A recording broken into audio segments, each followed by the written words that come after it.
잘 보셨어요? 네. 네. 혹시 뭐 이렇게 배신감 느끼거나 그러시지 않으셨죠?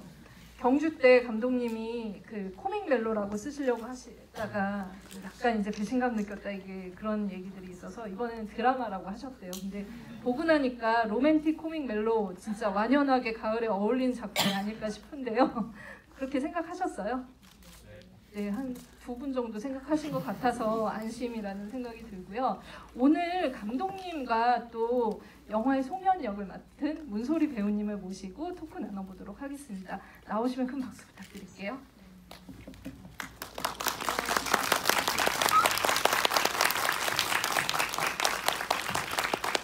아까 2분이 다른 문으로 오셔서 네.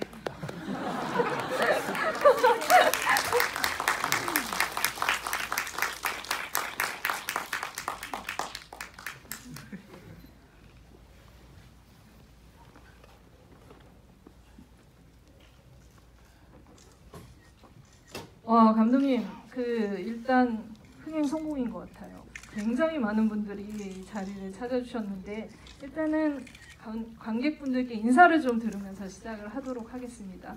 오늘 이렇게 군산 거위를 노래하다 찾아주신 관객분들께 소감의 말씀 한마디 하면서.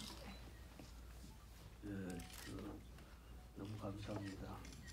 그리고 문소리 교수인데도 감사드리고 오늘 다 소리 씨 보러 오신 것 같고 너무 고맙습니다.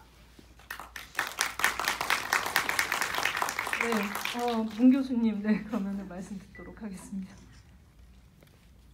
곧 교직을 떠날 거예요. 여기서 깜짝 발표하시는 거예요? 네네네. 그럴 예정이에요.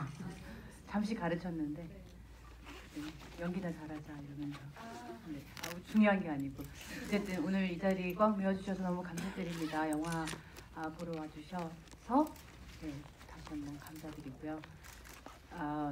굉장히 즐기시는 것 같고 집중해서 저 영화를 받아주시는 것 같아서 같이 관람했는데 굉장히 기분이 좋았습니다. 감사합니다. 네, 오늘은 왜 윤영은 안 왔을까, 송현의 짝은 안 왔을까라고 생각하시겠지만 가슴에 그래서 지금 거위랑 박혜희 씨랑 같이 네, 이 자리에 함께하는 걸로, 영원히 함께하는 걸로 하면서 시작해보도록 하겠습니다. 저는 네. 사담이지만 네. 이 거위가 저희 현장에서 이름이 있었어요. 보다가 생각났어요. 저희 현장에 그 거위가 계속 군산까지 같이 갔었거든요. 서울 연동에서부터 어떤 타두 농장에 있던 거위 한 마리였는데 걔를 이제 섭외를 해서 데리고 다녔는데 그 거위를 잘 돌보는 것도 제작부의 큰 일 중에 하나였어요. 그러다가 저희 팀이 그 거위에게 이름을 지어줬어요. 에드워드 스튜어트 코니스버그. 저희 PD 오세영 PD 제작 PD님이 에드워드 양 감독을 굉장히 좋아하고 그리고 우디 앨런 감독을 굉장히 좋아하는데 우디 앨런의 원래 이름이 앨런 스튜어트 코니스버그예요. 저도 두 감독님 굉장히 좋아하거든요. 그래서 그 거위의 이름을 에드워드 스튜어트 코니스버그라고 지었을 때 굉장히 이 사람은 나랑 통하는 사람이다 이런 생각을 했었고 짧게 그래서 그 거위를 늘 에드워드라고 불렀었어요. 그래서 에드워드가 잘 있나 촬영하고 타주 농장으로 다시 돌아갔거든요. 네, 제가 잠깐 시작하기 전에 파악을 해봤어요. 거위 어떻게 잘 있냐라고 농장으로 다시 돌아갔다라는 얘기를 했습니다. 네. 그래서 보면서 굉장히 보고 싶었고 제가 가끔 이제 얌전히 있는데 날씨 덥고 이럴 때 이제 목말랐는데 물을 주거나 이러면은 굉장히 기분 좋을 때 날개를 확 펼칠 때가 있어요. 목을 확 떼고 하조처럼. 네. 깜짝 놀랐어요. 그 자태가 굉장히 놀라워요. 그러면서 박혜희 씨가 술 취해서 시를 읽고 몸짓을 할 때는 몰랐죠. 그때는 몰랐어요. 그 씬을 찍고 난 다음에 실제 거위의 그 몸짓을 보고 정말 되게 놀랍다. 저기서 따왔구나. 네, 저기서 따왔구나. 네, 그런 생각을 했었어요. 네, 그래서 오늘은 장률 감독님과 문소리 교수님과 곧 퇴직할 문소리 교수님과 저 윤영 역의 박해일 배우님을 가슴에 묻고 에드워드 군인지 아닌지 모르겠지만 거인님과 같이 이렇게 영원히 함께하는 그런 독특한 질비를 진행을 해보도록 하겠습니다.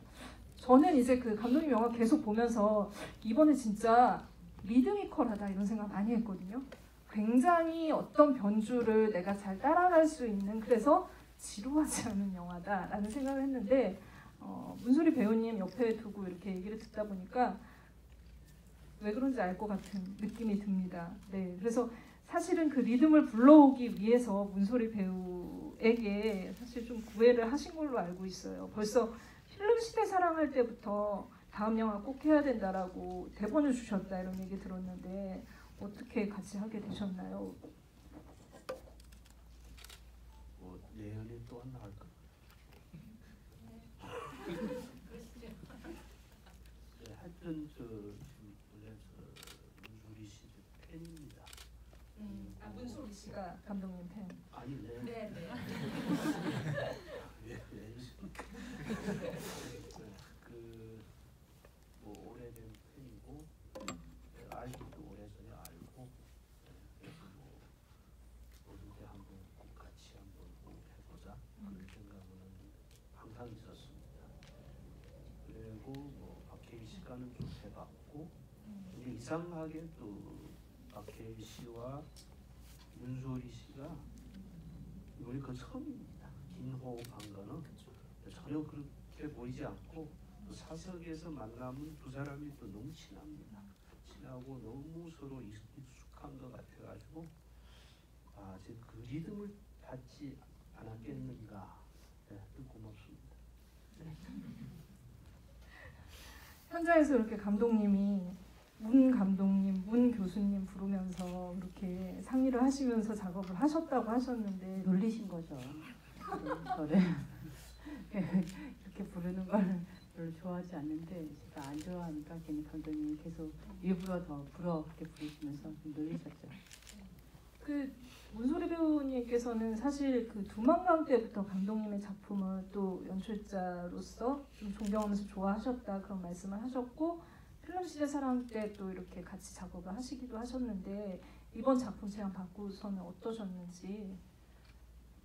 네, 말씀하신 대로 두만강이 정말 좋아하는 영화 중에 하나예요. 제가 굉장히 인상 깊게 본 영화 중에 하나였고 그걸 보자마자 이 사람의 전작도 다 봐야겠고 이 사람의 앞으로의 작품도 다 나는 볼 것이다. 그때 그 당시에 그렇게 생각했던 것 같아요.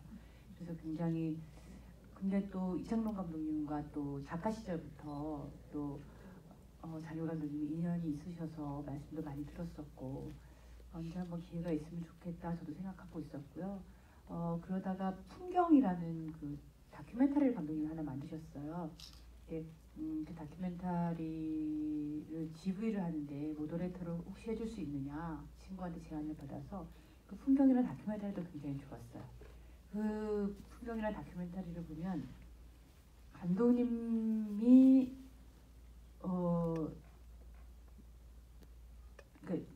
우리는 다 똑같은 걸 보지만 이분이 보는 시각으로 이분의 눈으로 우리가 그것을 보면 달라 보여요.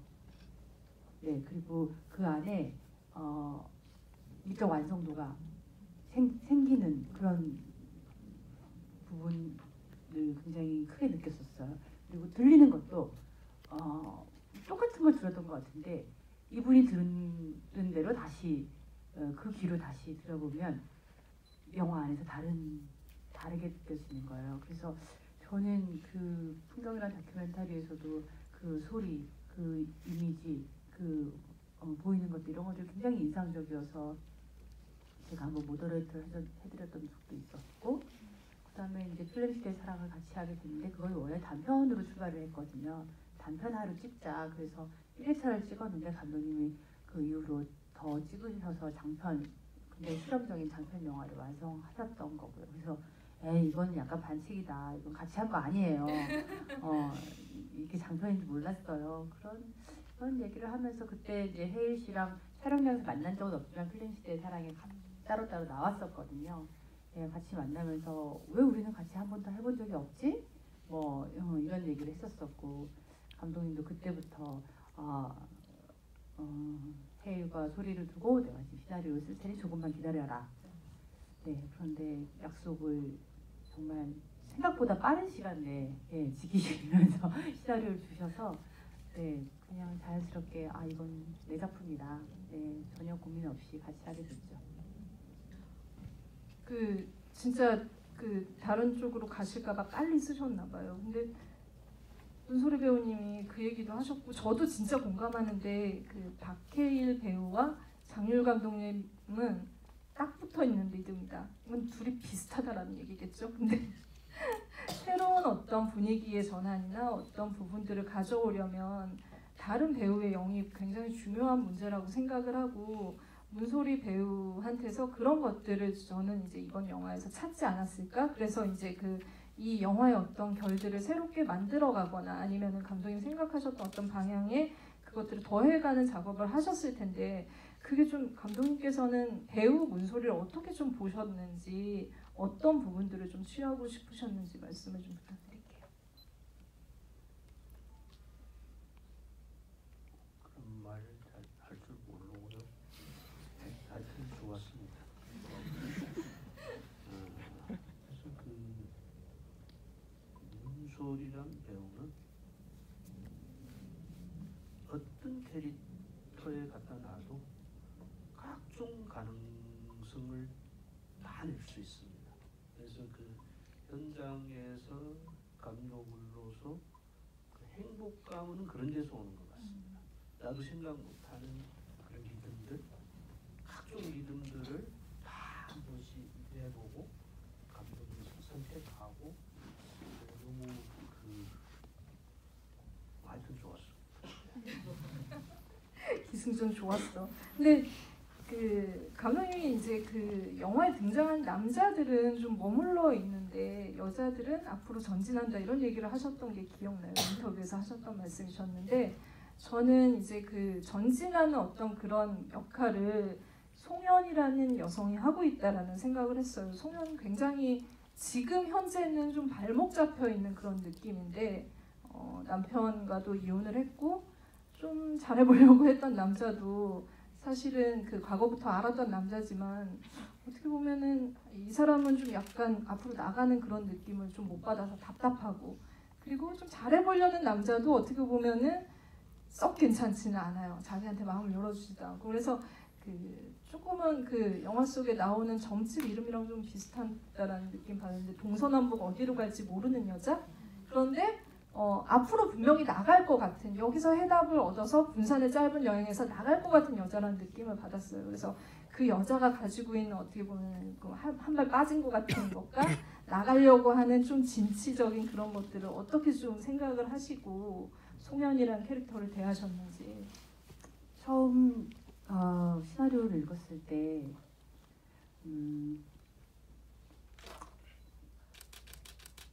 솔직히 말씀드리면 걱정이 좀 많았어요. 이 여자가 이러지도 못하고 저러지도 못하고 끌려다니고 그런 사람한테 제가 썩 마음이 안 갈 것 같은 거예요. 별로라는 거죠. 네. 네, 왜 이 여자 왜 이러고 있지? 이런 생각을 좀 해서 사실 처음에는 이 여자를 이렇게 바꿔볼까 저렇게 좀 바꿔볼까 이런 생각을 많이 했었어요. 근데 촬영 굉장히 초반에 감독님이 제가 그렇게 불안해하는 걸 느끼셨나 봐요. 저를 촬영날 아침 일찍 저만 더 일찍 부르셔서 어떤 카페에서 이렇게 티벳 여승이 부른 불교 음악을 들려주시면서 매일 아침 요즘 내가 듣는 노래를 들어보라고 듣는데 굉장히 그 목소리가 평화로운 거예요. 그리고 굉장히 아픈 사람들에게 치유가 될 것 같은 그런 음악이었어요. 그래서 이 음악을 나한테 왜 들려주시지? 내가 그렇게 힘들어 보였나? 뭐 이런 그런 생각을 듣고 있는데 감독님이 그러시는 거예요. 내가 누구보다도 나는 이제 감독님의 전작들을 다 보고 감독님을 평소 만나지만 감독님이 여자에 대해서 잘 모를 수도 있어 라는 생각을 조금 하고 있었거든요. 정말 솔직히 마음속 깊숙이 감추고 있었던 그런 마음이 조금 있었어요. 그래서 제가 그걸 채워드리고 드려야 된다 이런 사명감이 좀 있었는데 나는 느낀다. 누구보다도 이 여자가 얼마나 아파했고 얼마나 큰 고통이 있었는지 모르지 않는다 이런 말씀을 하시는데 굉장히 진심 어린 말씀이었고 저한테 굉장히 감동적으로 다가왔어요.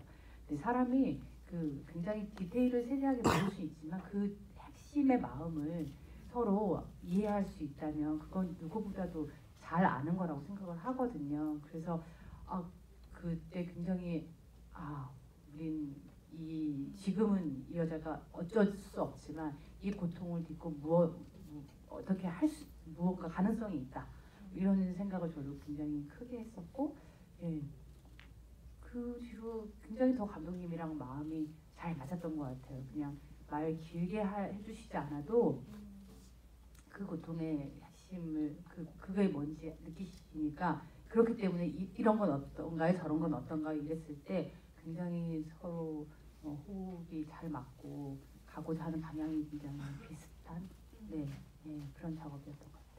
감독님 크게 말씀하지 않으시고 그렇게 음악이나 어떤 감독님 영감 받으신 그런 부분들을 좀 들려주시는 편인가요? 이런 디렉팅을 자주 하셨던 편이세요? 티벳 여승의 노래라고 하니까 굉장히 궁금해지는데 그게 어떤 거였을까? 그랬던가? 이러시면 안 됩니다. 뭐 이렇게 저는 좀 그쪽입니다. 이렇게 영화 현장에서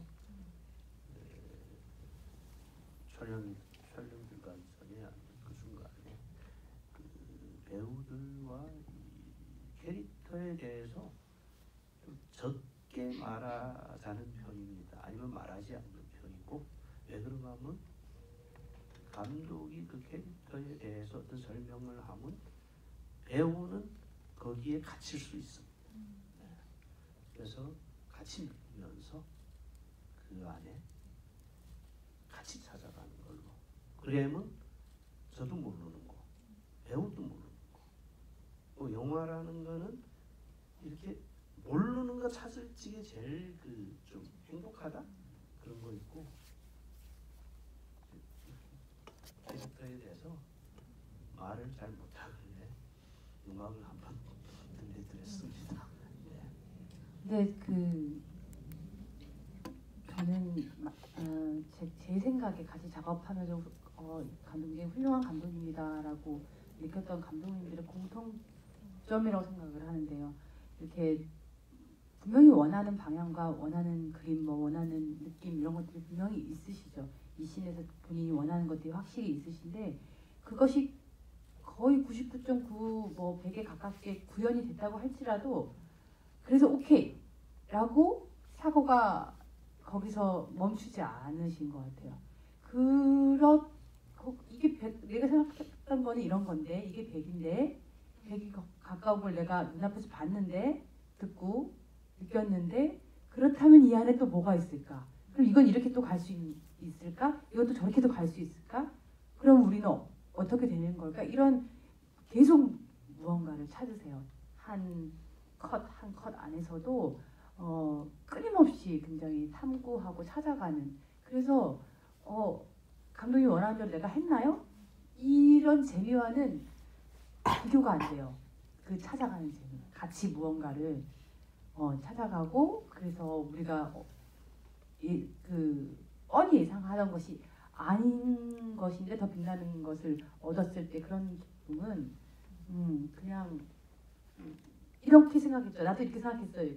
맞아요? 이것과는 더 비교가 안 되는 작업이 기쁨인 것 같아요. 이제 같이 작업하신 여러 박찬욱 감독님을 비롯해서 여러분들이 머릿속을 막 떠나가는데 그런 즐거움을 작업하시면서 한 작품 한 작품 찾아가셨다라는 생각이 듭니다. 근데 저는 근데 좀 아까도 잠깐 얘기하긴 하셨지만 이 여자가 진짜 한 끗만 잘못 삐끗하면은 본인도 그 얘기 하잖아요. 군산 오면서 이제 나 미친 거 아닐까 이런 얘기 하는데 남들이 보기에도 저 여자 좀 정신 나간 거 아닐까 싶을 정도로 감정을 많이 토로를 그 짧은 시간 동안 해요. 누구한테 기대기도 하고 사실은 칼국수집의 그분도 모르는 사람인데 거기서 자기 속내를 드러내기도 하고 여러 가지로 이제 감정을 토로하게 만드는 어떤 공간 안으로 들어갔다라는 게 굉장히 중요한 것 같아요. 근데 이제 송현이라는 캐릭터한테도 군산이 중요하겠지만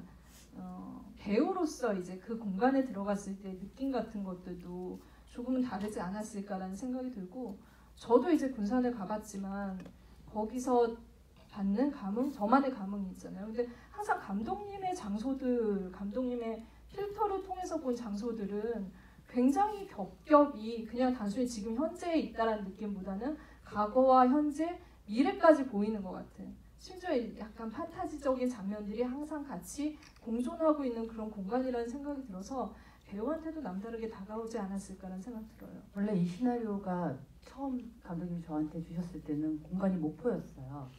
그래서 님 떠난 군산항이라는 노래가 들어있지 않고 목포의 눈물이라는 노래가 들어있었죠. 저 그 시나리오 받자마자 그 노래를 얼마나 들었는지 몰라요. 근데 감독님 몇 번 목포에 다녀오시고 거의 촬영을 하려고 민박집을 막 보시는데 감독님이 영화를 찍고 싶은 민박집을 못 찾았어요, 목포에서. 그래서 목포에서 올라오다가 군산에 들러서 저 민박집을 보시고 그럼 군산으로 다 바꾸신 거예요. 네, 갑자기 님 떠난 군산항을 또 듣게 됐죠. 그런데 저는 목포라고 이제 알고 목포를 배경으로 쓰여진 시나리오를 볼 때도 그런 생각을 했었어요. 목포에 여러 번 아니고 한 두세 번 가본 적이 있거든요.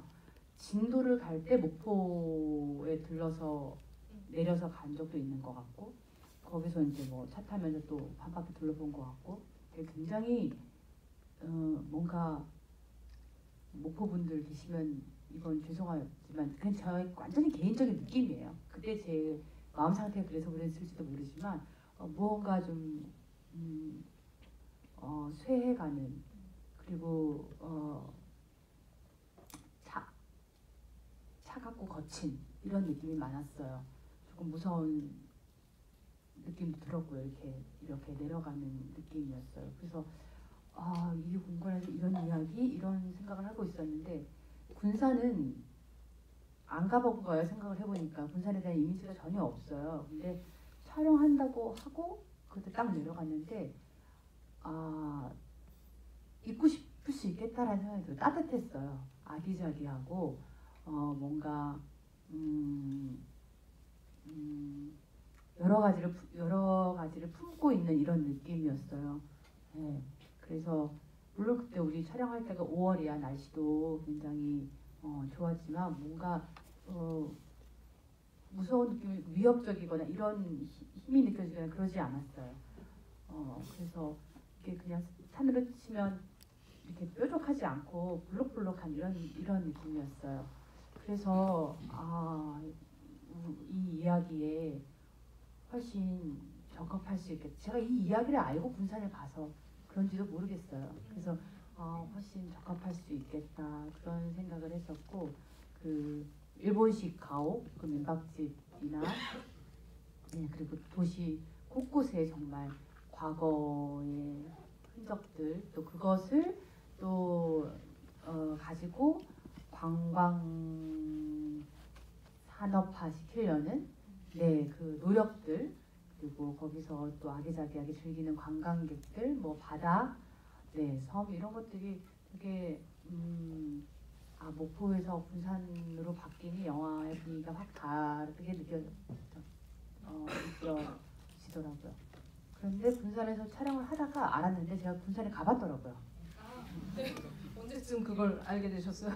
촬영 중간에 알았어요. 근데 그 군산에 갔던 게 제가 첫 촬영이었어요. 박하사탕이라는 영화를 찍을 때 김영호에게 식당에서 이렇게 카메라를 전해주려고 내려간 그곳이 군산이었어요. 근데 저는 그냥 그때 영화를 찍는 것 자체가 너무 정신이 없어가지고 군산에 대한 인상이 전혀 없어요. 그 전체가 다 세트가 오픈 세트였는데 그 동네 자체가 다 영화적 공간으로 저한테는 남아있고, 되게 옛날 동네였고 그 당시에 그 막 녹물이 나오던 여관, 우리 숙소, 그리고 바로 앞에 그 흙바닥이던 그 공단 식당, 이 정도만 기억이 나고, 그 첫 촬영에 내가 얼마나 충격을 받고 여관 옥상에서 얼마나 울고 이런 것만 기억이 나지, 그걸 주변을 본 기억이 없는 거예요. 그래서 그 인상이 군산이라는 것도 다 잊어버렸던 거예요. 그런데 그 조그만 병원에서 그 민박집 딸이 누워있던 그 병원 실제 조그만 정형외과인데 그 병원 주인 그 병원 촬영하러 갔다가 마당에서 이렇게 햇볕을 쬐고 계시는 나이 드신 병원 주인 아저씨를 만났는데 할아버지세요 거의. 촬영하러 왔냐고. 아, 네 촬영하러 왔어요. 안녕하세요. 그랬더니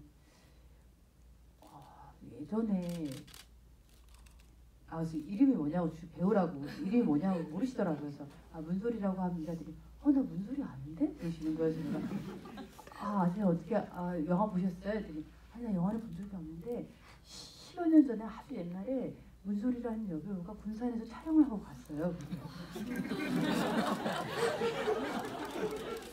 네, 그게 저 처음 찍었어요. 제가 내려와서 그랬더니 그분은 그 영화도 뒤로 보지 않았는데 그 근처에서 그 당시 군산에서 별 촬영한 영화가 없었는데 촬영을 한다고 하니까 아니 뭔 영화예요? 그랬더니 뭐 제목이 박하사탕이라고 했는데 그것도 잊어버리시고 근데 배우가 누구예요? 설경구 문소리예요. 그런데 그 이름도 처음 들어봤는데 두 이름 다 너무 이상하다고 생각했어요. 진짜 이상하죠. 네, 설경구 문소리. 그래서 세상에 배우 이름이 그런 이름이 있구나 하고 이름만 기억하고 계신 거예요. 이분은 쓸 수가 없는 이름이 네. 거죠. 네. 그래서 너무 놀라웠었는데 그래서 정말 데뷔 이후 너무 오랜만에 저기 다시 촬영하러 간 거죠. 군산에. 가장 큰 충격을 받으신 순간이셨겠네요. 네, 너무 놀라가지고 내가 여기 왔었다. 근데 굉장히 감독님 영화적인 상황이라는 생각은 좀 들어요. 네, 그러니까 이게 다 우연이에요. 이런 말이 너무 많이 생각나죠. 네, 그때 막 영화 속에서는 그 연변에 누구랑 닮았다고 하니까 막 잡아떼고 이랬었는데, 네. 근데 감독님 진짜 그 군산이라는 곳이 그냥 제가 갔을 때도 아까 이제 배우님 말씀하신 거랑 비슷한 감흥을 받긴 했었는데 항상 군산뿐만이 아니라 감독님은 그곳에 가면 경주에 갔을 때도 그 왕릉이 있는 곳에 과거부터 전해져 오는 어떤 기운 같은 거를 좀 탐지하는 어떤 예지력이라고 해야 될까요? 감이라고 할까요? 그런 것들이 있는 것 같다는 생각이 들어서 네. 그래서 제가 항상 가봤던 사실 저는 이제 그때 경주 때도 수학여행 때 갔던 데였는데 이 영화로 인해서 다시 좀 어떤 환기를 했다라는 느낌을 받았었는데 그런 것들을 가지고 있는 것 같아요. 그래서 어떤 좀 약간 그 촉이 뭔지 뭐라고 해야 될까요? 어떻게 보시는 건지 그러니까 겹겹의 층을 좀 이렇게 떼어내는 작업을 하시는 것 같다라는 느낌? 그러니까 공간에서 시간을 떼어내는 것 같은 그런 느낌이 들었어요. 이 말이 맞는지 모르겠지만 네.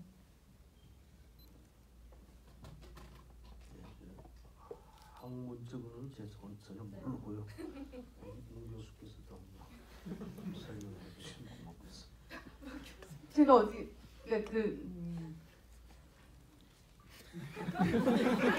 그 공간에 가시면 어떤 느낌이 총체적이세요? 아니면 전체 하나의 느낌이세요? 아니면 여러 시간이 이렇게 느껴지세요? 하나하나? 그건 저도 좀 궁금했어요. 실제 이렇게 저도 잘 모르고 근데 좀 꼭 얘기한다면 같이 오는 것 같아요. 이 공간에 어떤 흔적에 의해서 지금 이 공간에 있는 사람, 그러면 이전에 떠났던 사람, 또 이 공간에 꼭 또 시간이 지난 다음에 또 누구 들어옵니다. 그리고 사람이 다 없어지면 이 없어진 사람들의 흔적들이 또 같이 있는 좀 같이 온다? 네, 그런 생각인 것 같습니다. 영혼을 보시는 분이시라는 말씀이시죠? 아니, 저는 이제 그 감독님이 계속 이제 목포에서도 촬영을 결국에 못 하시고 군산으로 갔던 이유가 민박집을 어떻게 보면 딱 맞는 민박집을 못 찾았다는 이유도 있으셨다는 얘기를 들었는데 이게 그 집이 정말 특이하다라고 생각했어요. 어떻게 보면 옛날 가옥 중에는 좀 흔할 수도 있는데 굉장히 작은 문으로 들어갔고 좁게 들어간 것 같은데 안으로 들어가는 순간 조금은 좀 미로 같은 그런 느낌? 그래서 내가 여기에 있지만 옆으로 누가 지나갔어도 모를 것 같은 그런 느낌, 어떤 이렇게 기운 같은 게 느껴지는 공간이 아닐까라는 생각이 들어서 그 집을 처음 발견했을 때 군산이어야 된다라는 이유가 더 명확해지셨을 것 같다라는 생각이 들고, 이 영화에 어떻게 보면은 굉장히 그 도치법적인 구성, 그러니까 군산이 먼저고 서울로 갔지만 사실은 서울에서 군산으로 떠난 이런 뭔가 이 전환되는 것들도 그 집의 구조와 비슷한 게 아닐까라는 생각을 했었거든요. 그래서 그 부분을 좀 근데 그 집에서 윤영과 송현이 머물렀던 그 방을 제외한 다른 방들은 다른 공간이에요. 어떤 병원의 옆에 방, 그리고 절, 여기 동국사란 절이 나오잖아요. 그 절의 뒷방, 이런 것들을 세팅을 하셔서 그 집, 민박집에서 이렇게 돌아가면 그 방이 나올 것처럼 그렇게 사실 영화적으로 구성을 하신 거예요. 좀 복잡함을 원하셨던 거죠? 이렇게 얘기하면 영화 재미없는데. 비밀을 지키. 비밀인데.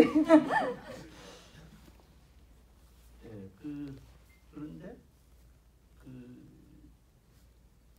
그 안에 그 민박집에 들어가면 복도가 깁니다. 네.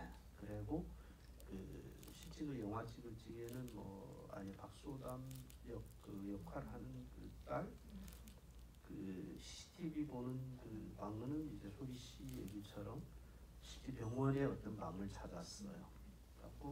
그런데 그 복도에서 이렇게 지나가고 돌고 하면 좀 미로? 미공? 네, 그런 감이 좀 많이 들었어요. 그리고 또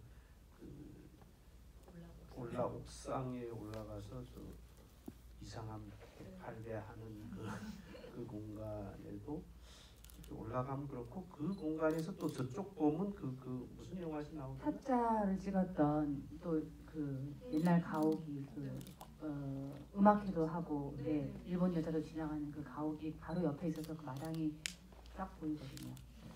그래서 제가 그 공간을 보고 무슨 생각을 했는가 하면 마음에 들었다 하면 어차피 그 안에 송미현과 윤영, 서울에서는 어떻게 서로의 시로지 않습니까? 시로고 남녀가 어떤 공간을 바꿔서 다른 데 가자, 뭐 충동, 뭐 이렇게 술 취해서 그럴 수도 있는데, 일단 공간을 바꾸자 하면 새로운 가능성, 두 사람의 새로운 가능성을 보고 가는 거지 않습니까? 그런데 제 생각은 이 두 사람이 그 새로운 공간에 갔는데 더 미로에 빠지는 겁니다. 그런 생각을 하고, 이 공간이 맞겠다. 실제 저 목포에도 비슷한 공간을 한번 찾긴 찾았습니다. 그런데 그 건물이 무슨 문화재? 이렇게 촬영을 못하게 하는 데입니다. 그래서 군산에 왔는데 딱 그런 거 맞고, 목포에서 찍었으면 뭐 그 영화에도 서울 분량의 이 소리 씨 그 액션 그 신 찍는 그 오토바이 차고 목포에서 좀 더 많았지 않겠습니까? 더 큰 활극이 벌어졌을 수도 있다. 그러면 관객도 많이 들어오고. 네. 계속 뭐 코믹과 액션이 없어서 관객이 안 드는 건 아니니까. 네. 그 오토바이 정말 다 부시고 싶었는데 한 대밖에 없었어요. 너무 잘 안 넘어져서 저 되게 답답하더라고요. 한 대밖에 없었어요. 그거 제가 한 테이크에 부시면 다음 테이크를 찍을 수가 없어요. 그래서 고도의 기술로 백미러만 젖혀지게 이걸 전체를 다 부시면 그런 어려움이 있었어요.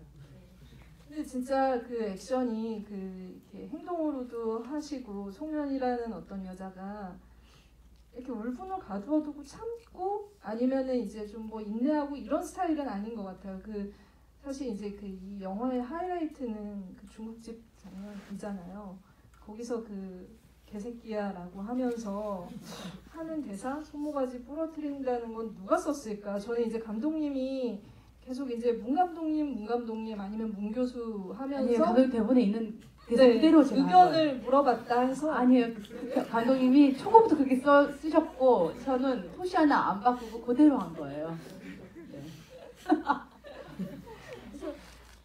저는 좀 약간 그 송년의 이상한 지점들은 좀 문소리 배우의 어떤 예를 들면 그 108배 같은 것도 감독님 108배를 뭐 하시거나 그러진 않으셨을 것 같기도 하고 오히려 배우님이 좀 하시는 것들을 코치를 주신 게 아닌가라는 생각도 들었고요. 네.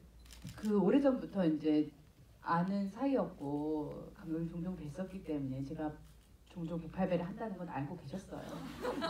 알고 계셨고 어느 날 진짜 술집에서 그거 어떻게 하는 거냐 이러고 물어보시더라고요.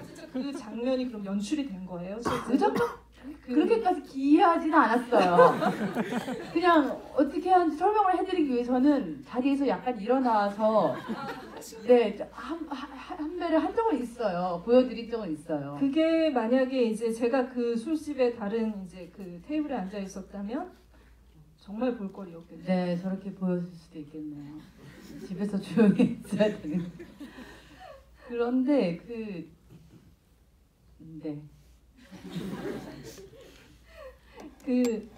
제가 이제 이 영화 보면서 송현이라는 사람이 사실은 자기 안에서는 과거의 어떤 내 좀 역사, 나의 좀 약간은 좀 떨치고 싶은 역사를 떨쳐버리러 여행을 떠났고 앞으로 나아가려고 한다는 느낌도 들었는데 군산으로 왔을 때 이 송현이라는 사람은 굉장히 그냥 단순히 개인에 머물지 않고 더 이제 한반도를 아우르는 어떤 과거와 현재를 잇는 캐릭터라는 느낌이 들었어요. 그거는 이제 아까 좀 우스개로 얘기했지만 연변에서 본 거 연변 사람 아니냐라고 했을 때 굉장히 이제 좀 발끈하기도 했었고 일본 너무 좋아한다라고 했을 때 이제 윤영이 또 윤동주 시인 좋아한다며라고 질책을 하기도 했고 그랬을 때 이제 그 사람이 가지고 있는 어떤 마음이나 어떤 것들 내가 이제 나는 좀 달라라고 하는 것들이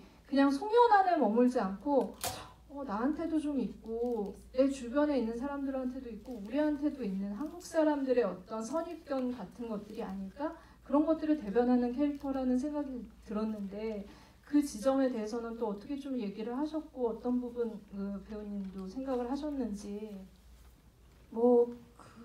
감독님 초고부터 그렇게 쓰여져 있었고요. 별로 이렇게 많은 얘기를 나누지는 않았지만 저는 그렇게 이 사람 안에 그런 것들이 다 존재한다는 게 굉장히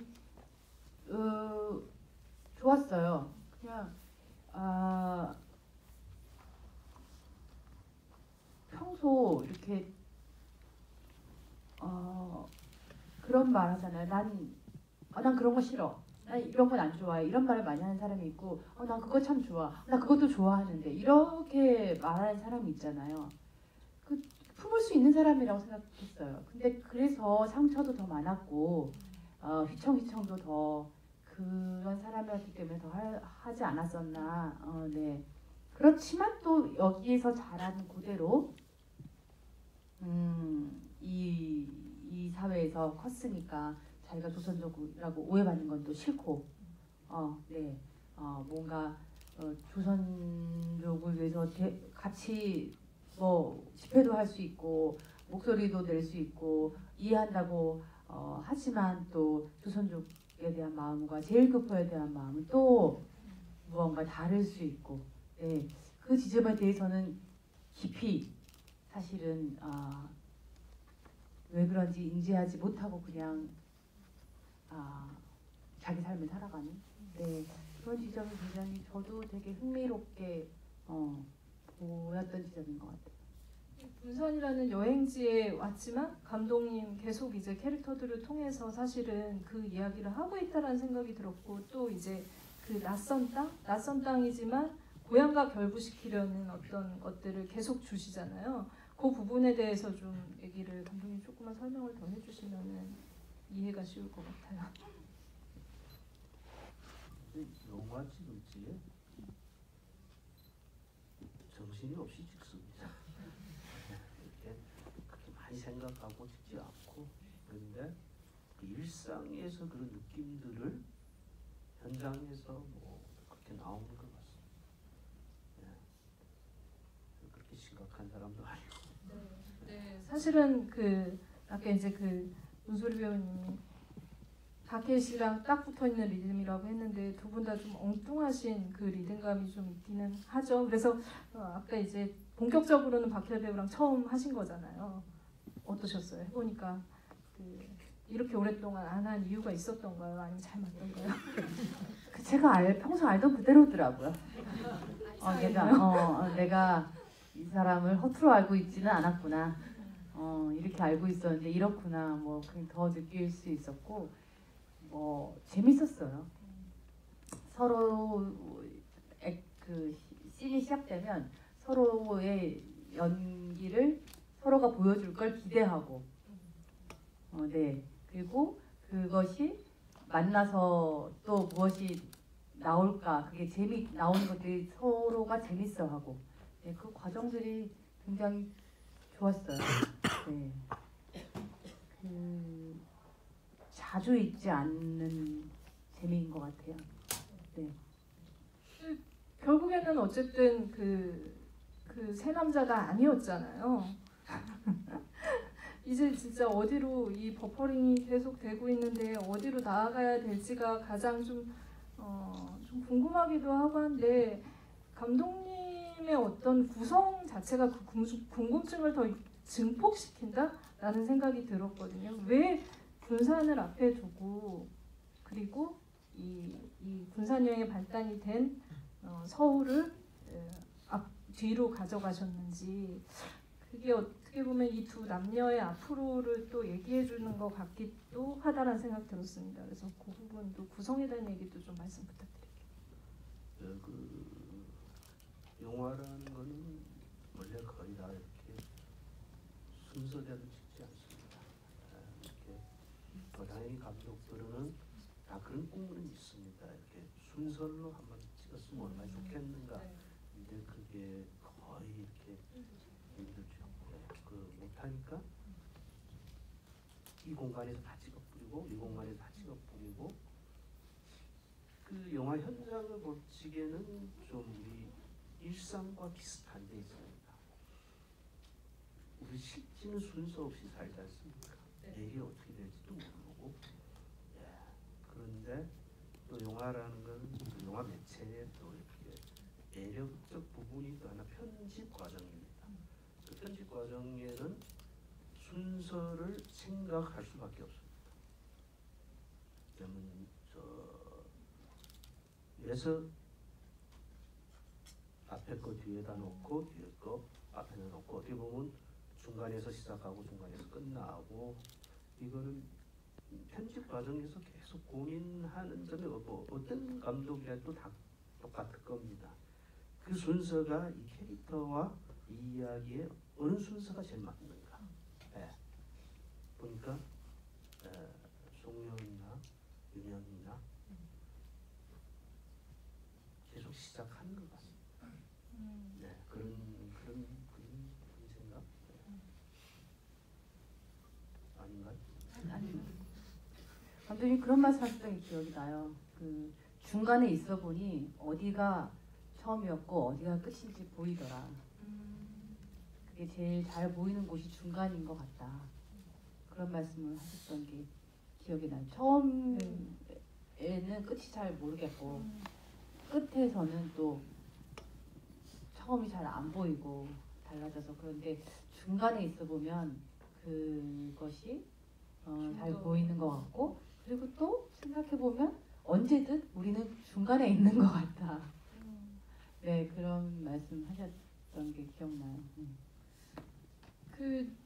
그래서 저는 사실 이제 이게 감독님들 멜로를 좀 본격적인 멜로 하신다라는 그 얘기를 농담처럼 하셨는데 이번 영화가 그 남녀의 어떻게 보면은 알 듯 모를 듯 갈팡질팡 아니면 맞나 안 맞나 이런 것들의 중간 지점에서 제일 많이 줄타기를 잘 하고 있다라는 느낌이 들었고 그래서 연애의 감정이 이들의 연애담이 훨씬 더 다가왔던 것 같고 이제 오랫동안 연기를 하지 않았지만 같이 서로 친구처럼 지냈던 문소리 박해일이라는 배우가 있었기 때문에 그 밀당을 더 잘해서 재밌는 그 연애담이 되지 않았나라는 생각이 듭니다. 얘기를 제가 먼저 질문 좀 드려보고 말씀을 나눠봤는데요. 관객분들께도 마이크를 드릴게요. 더 디테일한 질문들이 많으실 것 같은데 질문 받아보도록 하겠습니다. 제일 먼저 드신 분 먼저 드릴게요. 네, 영화 너무 재밌게 잘 봤고요.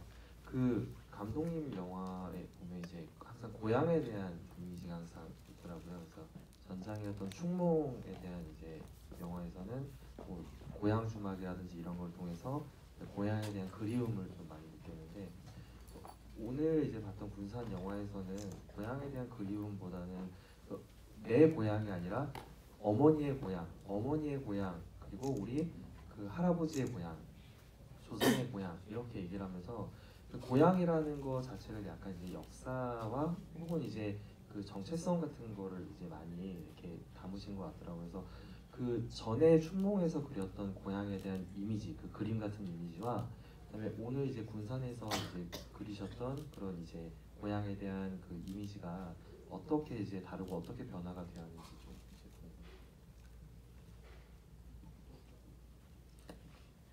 궁금해요. 춘몽에는 역시 그 고향에 대한 생각은 그 안에 그 인물들의 그 캐릭터에서 나온 것 같습니다. 네. 그리고 이번 군산 제 영화 찍어놓고 지금 제목이 계속 군산 거위를 노래하다. 군산에는 또 여기에 캐릭터들의 고향에 대한 근데 그 좀 다른 거는 저 춘몽의 그 한예리 씨 그 캐릭터는 아예 연변에서 왔습니다. 네, 그러니까 좀 그 고향에 대한 좀 더 명확하고 여기에 송현이나 저 박해일, 윤영이는 실제 그 고향에 대한 그 명확한 거는 없었습니다. 둘 다. 주변 인물들은 좀 있었고 그런데 그 윤영이는 군산이란 이 공간이 어머니의 고향이지 않습니까? 거기에 대사의 뒷부분에 나옵니다. 그 어머니 고향에 갔다 왔습니다. 처음 갔습니다. 그런데 윤영이 송년인데 군산 가봤어요? 갈까요? 하면서 남녀의 가능성을 가지 않습니까? 그때는 송년이 실제 이 영화 안에서 송년이는 윤영이의 어머니의 고향이라는 걸 모르지 않습니까? 그러니까 그 윤영이라는 그 캐릭터는 사랑의 감정이 있는데 또 다른 어떤 어머니의 고향의 어머니의 그리움 그거를 계속 간직하고 있는 친구예요. 근데 그 성격상에 그거를 얘기하지 않고 그래서 둘이 그 군산이란 그 공간에 가가지고 그래서 그 고향이란 거기에는 좀 춘몽보다 좀 더 모호하게 뭐 예를 들면 그 문숙 씨 그 캐릭터에서 그러니까, 고향은 무슨 네. 고향 지금 그냥 있는 곳이 고향이지. 고향이지. 예, 좀 그 고향에 대한 좀 모호함 그런 감정을 좀 많이 연 것 같습니다. 요즘 뭐 생각해 보면 고향이 지금 거의 없어진 것 같습니다. 타향에서 고향이라고 생각하기 어렵고 고향은 지금 다 타향이 된 것 같고 예, 그런 감정들 예. 그리고 또 그 안에 송년이란 그 캐릭터의 할아버지 집에도 만주에 갔다 왔고 큰 지구는 또 만주에 있었고 그럼 이 고향에 대한 이 모호함과 우리의 역사가 그 얽히고 있는 것 같습니다. 얽힌다는 거. 그런 감정인 것 같습니다. 네, 또 질문 받아보도록 하겠습니다. 뒤쪽으로 한번 갈게요. 저 검정색 뒤에서 세 번째. 네, 먼저 영화 잘 봤습니다. 감사합니다. 사실 저는 영화를 보면서요, 계속 윤동주 시인의 발자취가 계속 그려졌는데요. 박소담 배우가 맡은 주은이라는 역할이 후쿠오카 형무소에서 생을 마감한 윤동주 시인이 좀 떠올랐습니다. 그런 관점에서 봤을 때 집에서 안 나오던 주은이 윤영의 어떤 이끌림에 바깥으로 나왔단 말이죠. 그게 의미하는 건 뭐였을까가 좀 개인적으로 궁금했습니다.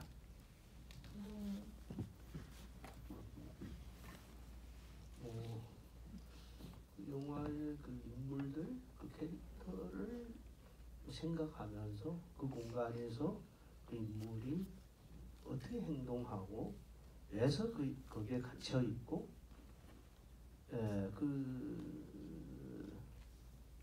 주은이 그 안에 주은이 그 역할은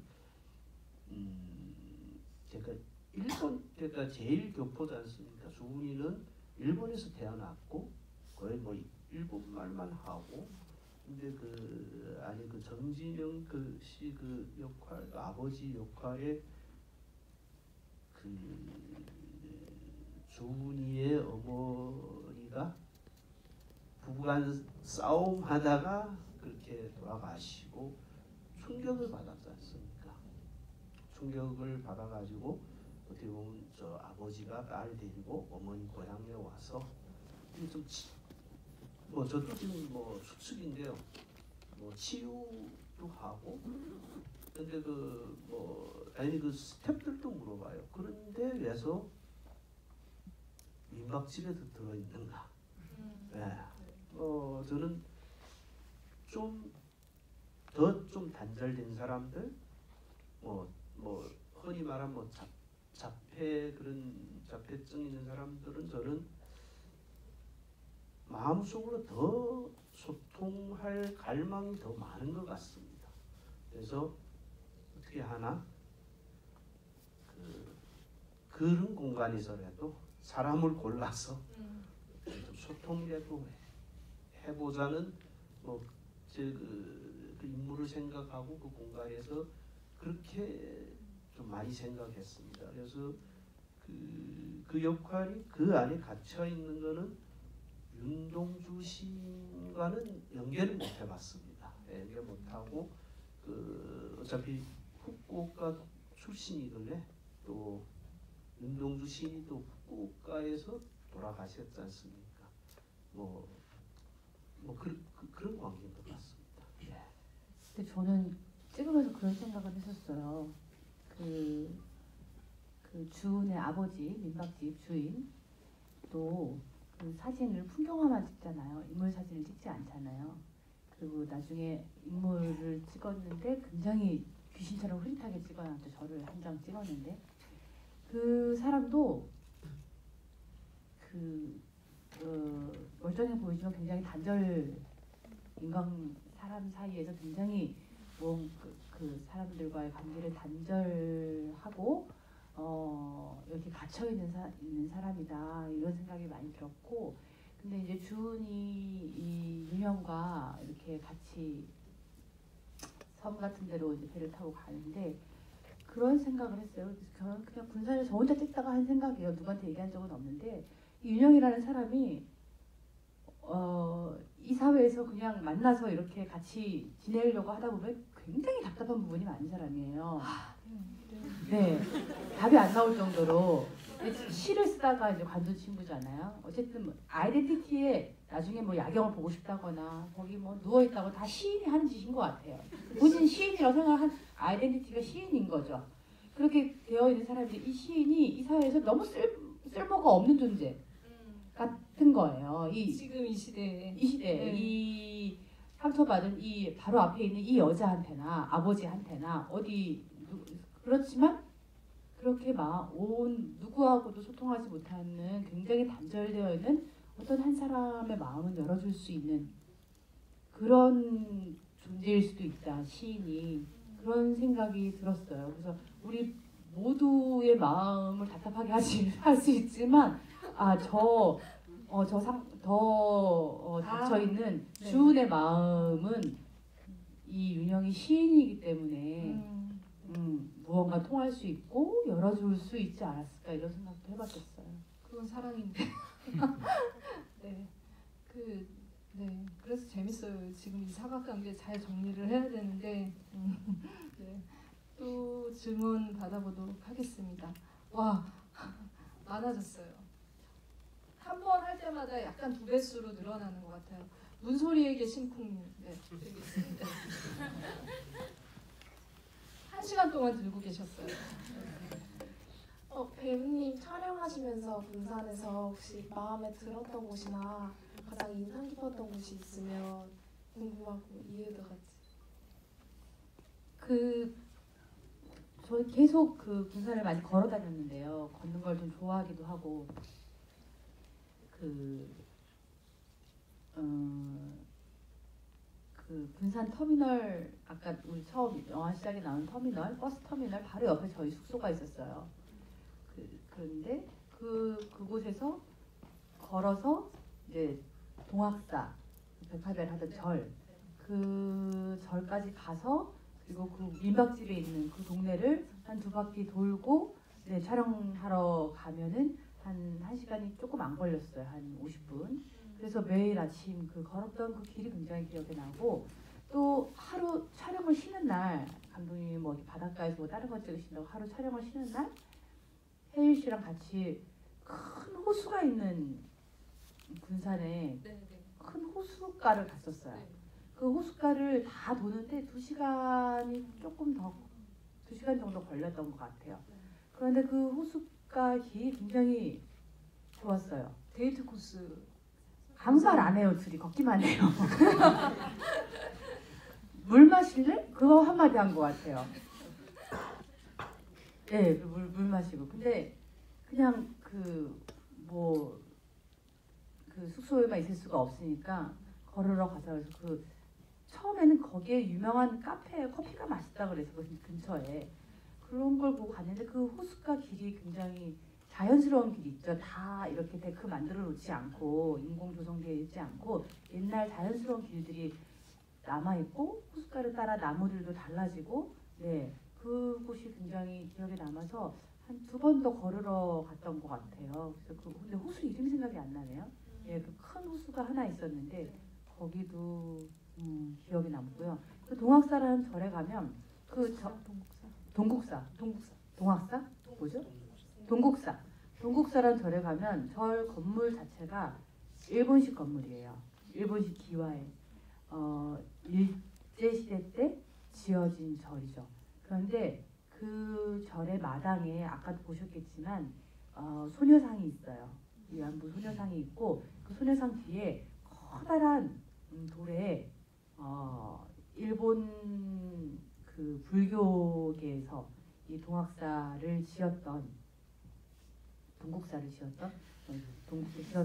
그 불교계에서 사과문을 써놨어요. 긴 사과문을 써놨어요. 굉장히 인상적이에요. 종교인으로서 반성한다는 사과문이었어요. 어쨌든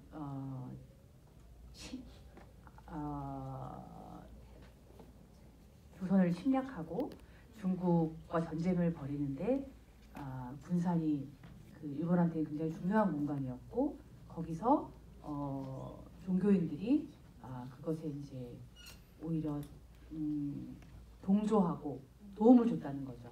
그 부끄러운 과거에 대해서 종교인으로서 하지 말아야 될 행동을 했던 과거를 낱낱이 쓰고 반성하는 그 글이 남겨져 있어요. 그것도 굉장히 작은 절이지만 그 안에 그 긴 역사가 담겨져 있는 것이 굉장히 인상적이었어요. 그래서 왜 일본 건물을 지금까지 남겨뒀지가 아니라 그것 자체가 우리도 품어야 할 역사구나 이런 생각이 들어서 굉장히 작은 절이지만 거기도 굉장히 인상적이었어요. 그리고 그 저희 찍었던 민박집 바로 한 10m 거리에 초원사진관이 있어요. 8월의 크리스마스 8월의 크리스마스. 찍었던 초원 사진관이 좀 관광지처럼 남아 있어요.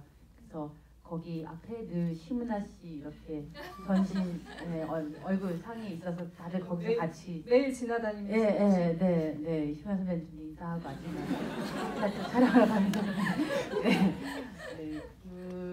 그것도 굉장히 귀여웠고 또 그 앞에 소고기 묵국을 파는 유명한 집이 있었는데 또 허진호 감독님이 너무 좋아하셔가지고 또 우리 촬영장에도 오셔가지고 네 같이 먹기도 하고 네, 그러니까 그랬었죠. 칼국수 명호는 진짜 칼국수 파는데 맞는 건 거죠? 칼국수 네. 칼국수집. 근데 우리 네. 거기서 칼국수 안 먹어봤죠. 아, 네. 나는 가만히 먹어. 아, 너무 맛있습니다. 네, 너무 맛있고. 그러니까 지금 얘기 들어보니까 군산의 모든 곳이 인상적이었다라는 거예요. 총평은. 그리고 제가 이제 군산을 갔을 때는 그 사실 이제 그 지금 말씀하신 일본과 한국의 관계 역사에 대해서 굉장히 그냥 막 누가 생각하라고 하지 않더라도 그 어떤 역사가 이렇게 딱 되게 이렇게 뭔가 단단하게 눌리는 느낌이었다면 아마 지금 군산 보고 가시면은 한중일의 역학관계에 대해서 굉장히 이렇게 뭔가 오는 그런 느낌이 들 텐데 네, 동북아 역사에 대해서 맞아요. 동북아 역사에 예, 대해서 정치, 경제, 생각해 볼 수 사회적, 있는 멜로 영화인 정세에 거죠. 대해서 네. 네. 그래서 그 거기 유명한 빵집이랑 짬뽕집이랑 뭐 이런 것들이 있으니까 이제 그 빵 사서 호수 한번 걷고 짬뽕도 먹고 칼국수도 예전에 먹고 하하하란 영화를 찍었을 때 통영에서 통영, 찍었는데요. 네. 그 영화의 공간 그 로케이션 장소들만 이렇게 연결해서 통영 투어가 있었어요. 하하하 네네네. 투어가. 네, 맞아요. 네, 그것처럼 군산 투어도 하나 생기면 좋겠네요. 할까요 그러면은? 한번 만들어 볼게요 일단. 네. 아까 지금 말씀하신 코스로 가서 마지막을 그 초원사진관에 그 네, 심은하 씨 얼굴로 끝내도 되나요? 네. 알겠습니다. 그 시간이 많이 이제 그 군산 여행까지 얘기하다 보니까 굉장히 많이 가서 질문은 그러면은 여기까지 받아도 다음 GV에서 많이 해주시리라 믿으면서 오늘 GV는 마치기 전에 잠깐 관객분들이랑 이렇게 많은 관객분들이랑 만나고 대화하신 소감을 좀 들으면서 끝내면 좋을 것 같아요. 군산 이후에 어디로 갈까도 궁금하고 여러 가지로 앞으로 감독님 계획도 좀 궁금하기도 한데 살짝 들려주셔도 다음 여행지 그래도 좋을 것 같기도 하고. 네, 너무 감사합니다. 다음에 지금 어디 갈지는 아직 모르겠습니다. 감사합니다.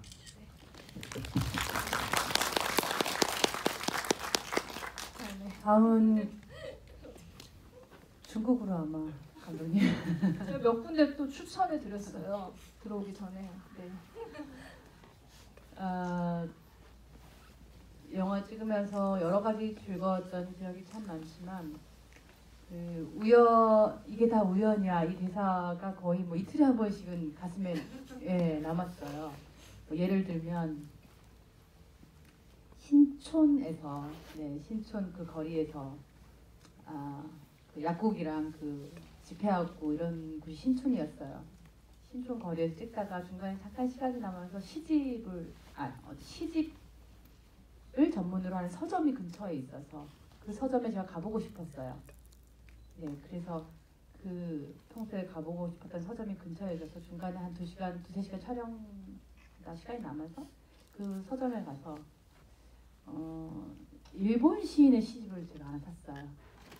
20억 광년의 고독이라는 시 제목을 쓴 이제 다나카와 슌다로라는 일본의 윤동주 같은 분이죠. 그래서 윤동주 시인의 시도 예쁘게 재판 나온 게 있어서 예쁜 것도 하나 사고 그럼 일본, 중국 이러면서 이제 시집을 하나 사는데 일본의 윤동주 그러니까 이거 다나카와 슌다로의 시집을 사서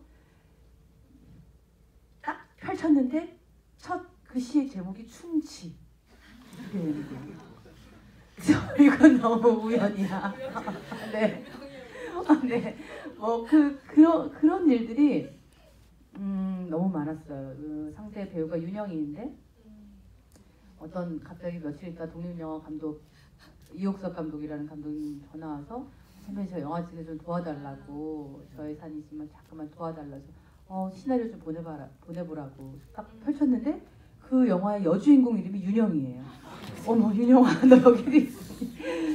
여기 여자 이름도 아니고 남자 이름도 아니고 애매하다고 했는데 정말 이런 우연들이 너무 재밌었어요. 그냥 저희가 지나가다가 본 점집 이름이 동서남북이었고 동서남북에 들어갔더니 실제로 개가 한 마리 있었는데 그 개의 이름은 사랑이었고 이런 것들도 정말 하루하루 그 우연이라고 해서 의미가 없는 거거나 가벼운 거라고 생각하지 않아요. 그것들을 우리가 어떻게 받아들이냐에 따라서 우리한테 너무 큰 것들이 될 수 있는 것 같아요. 그래서 여러분들도 그런 우연을 만끽하시길 바라고 저도 뭐 앞으로 이제 매기도 개봉할 거고요. 점집도 차리시나요? 저는 그냥 약간 좀 만신이란 영화를 예전에 한번 했을 뿐 신기가 있지는 않아요. 그렇고 뭐 또 내년 3월에 배심원들이라는 영화도 개봉할 거고요. 재판장으로 또 나오시죠. 네, 영화로 또 여러분들이랑 또 우연히 뵙게 되기를 바랍니다. 감사합니다. 네, 감사합니다. 네. 그 문소리는 신기는 있습니다.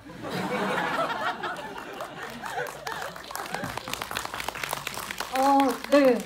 이 영화로 정말 이렇게 약간 폴주럼처럼 이렇게 펴면 펼수록 진짜 더 많은 얘기들이 있는 영화여서 들을 말도 많고 그리고 그래서 좋은 영화를 항상 만들어준다라는 생각을 하고 이거를 장르를 그냥 로맨틱 코미디 멜로에 가둬두긴 너무 아깝잖아요. 그래서 많은 분들이 보시고 또 입소문 내주시고 그래서 1주차 이후로 2주차, 3주차, 4주차 계속 와서 감독님과 배우님들 극장에서 다시 만나 뵙기를 기다리겠습니다. 감사합니다. 네.